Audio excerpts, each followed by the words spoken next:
فاكرين باباي؟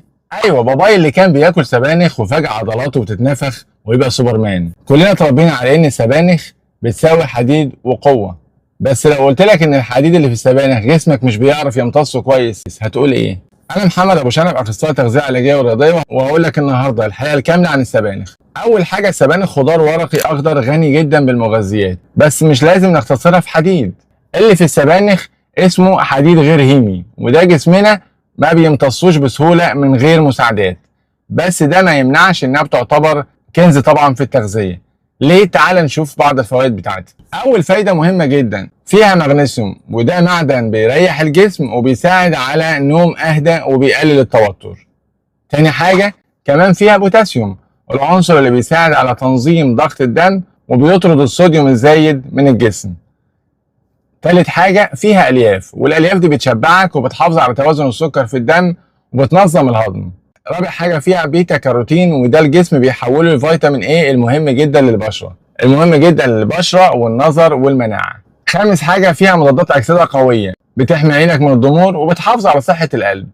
سادس حاجة، عندك فيتامين كي ضروري جدا للعظم وتجلط الدم الطبيعي. النقطة اللي بعد كده، كمان بتقلل الالتهابات، يعني لو عندك قولون عصبي أو آلام مفاصل السبانخ ممكن تهدي الجسم. وبالرغم ان امتصاص الحديد منها صعب، لكن لسه فيها نسبة كويسة، خصوصا لو اتاكلت بالطريقة الصح. طب حلو لحد كده، تعالى بقى نشوف التحذيرات المهمة علشان تاكلها بأمان.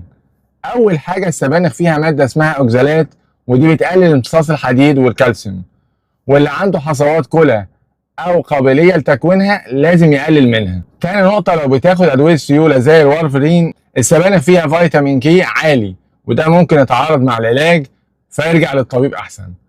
تالت حاجة، أكلها ني بكميات كبيرة ممكن يعمل غازات ونفخة، خصوصا لو عندك قولون حساس. النقطة اللي بعد كده، ناس كتير بتفتكر إنها بتغني عن اللحمة أو الفراخ في الحديد، وده غلط، لأن امتصاص الحديد منها ضعيف ولازم نحسنه. طب نعمل إيه؟ تعال أقول لك شروط الاستخدام الصح. ما تاكلهاش نية، الأفضل تطبخها خفيف أو تشوحها في معلقة زيت.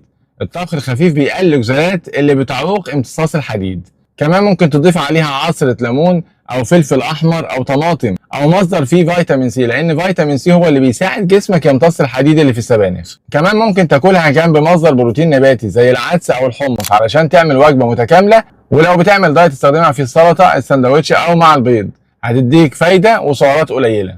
واخيرا، نوع، ما تعتمدش عليها كل يوم، غير بينها وبين الجرجير، البقدونس او الملوخيه مثلا. الخلاصه، السبانخ مش مجرد خضار لونه اخضر، ده خضار ذكي ومليان فايده، بس لازم تكون اذكى منه وناخده بالطريقه الصح. فاكر باباي هو كان بيكبر عضلاته فجاه؟ احنا مش عايزين نكبر عضلات، احنا عايزين نكبر وعينا.